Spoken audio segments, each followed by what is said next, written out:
चंद्रपूर महानगरपालिकेतल्या सत्ता संघर्षात आता एक आश्चर्यकारक राजकीय फॉर्म्युला पुढे येताना दिसतोय। राज्याच्या राजकारणात भाजप आणि शिवसेना ठाकरे गटात तीव्र संघर्ष सुरू असताना चंद्रपूर शहरात मात्र या राजकीय समीकरणाला छेद देणाऱ्या हालचाली सुरू झालेल्या आहेत। सूत्रांच्या माहितीनुसार चंद्रपूर महानगरपालिकेत भाजप आणि शिवसेना ठाकरे गटात सव्वा वर्षांच्या महापौर पदाच्या फॉर्म्युलावर प्राथमिक पातळीवर चर्चा सुरू झाली आहे। ही संभाव्य राजकीय जुळवणी प्रत्यक्षात येणार का याकडे सर्वांचं लक्ष लागलं असून भाजपकडून अंतिम निर्णय नेमकं कोण घेणार हा प्रश्न आहे। चंद्रपूर महानगरपालिकेत भाजपचे 23 नगरसेवक निवडून आले असून शिवसेना शिंदे गटाचा 1 नगरसेवक समाविष्ट केल्यानं भाजपचा 24 जणांचा अधिकृत गट तयार झालाय। गटनेतेपद आमदार किशोर जोरगेवार समर्थकांकडे दिल्यानं सुरुवातीला सत्ता त्यांच्याकडे केंद्रित झाल्याचं चित्र होतं।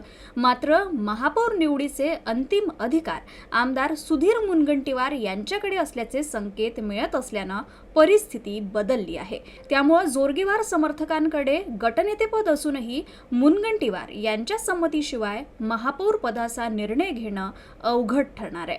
त्यामुळे भाजपमध्ये अंतर्गत तणाव वाढलेला आहे। जोरगेवार गटाकडून महापौर पदासाठी हालचाली वेगानं सुरू असल्या तरी मुनगंटीवार यांची भूमिका निर्णायक ठरत असल्यानं पक्षांतर्गत अधिकार संतुलनाचा प्रश्न ऐरणीवर आलाय। त्यामुळे भाजपमधील अंतर्गत मतभेद उघडपणे समोर येण्याची शक्यता आहे।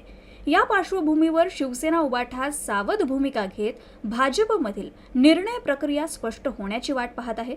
एकीकडे भाजप शिवसेना उबाठा यांच्यातील संभाव्य 1.25 वर्षांचा महापौर फॉर्म्युला तर दुसरीकडे भाजपमधीलच अंतर्गत अधिकार संघर्ष, या दोन्ही बाबींमुळे चंद्रपूर महानगरपालिकेतल्या सत्ता स्थापनेची प्रक्रिया अधिकच गुंतागुंतीची होत चालली आहे। भाजप नेमक्या कोणत्या पद्धतीनं पुढे जाते, निर्णयाचा अधिकार कुणाकडे केंद्रित राहतो आणि शिवसेनेसोबतची चर्चा प्रत्यक्षात येते का, याकडे आता संपूर्ण राजकीय वर्तुळाचं लक्ष लागलंय।